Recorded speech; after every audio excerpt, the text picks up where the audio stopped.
Yarny and Unravel were born out of a single spark of inspiration.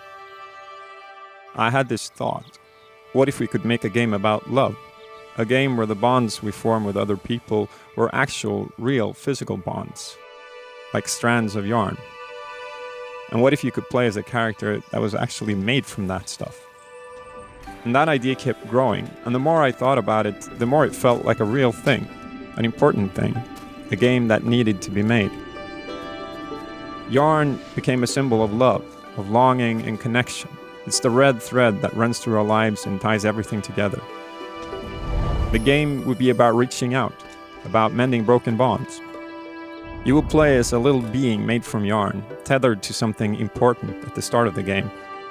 And you would try to make it to the end without unraveling, so you could use your yarn to reconnect things that weren't meant to be apart.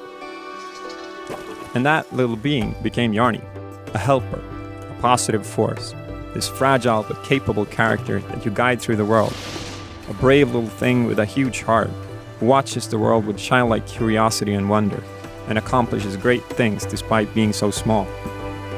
I wanted a character that would inspire empathy, that would make you care, because that's a big part of what the game is about, caring and connecting. I created Yarny when I was on a camping trip with my family. I made a doll from materials that I basically scavenged and just started playing with it and posing it and taking pictures, trying to come up with what the actual game would be like. It was just a really beautiful process. I was out in nature, such an inspiring environment.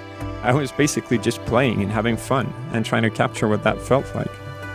I had my kids there, and with every new thing that I showed them, I could tell right away if it worked. And now, 2 years later, I can look back at that summer, and it's quite amazing to see where it all led. That initial spark of inspiration has grown into a real game.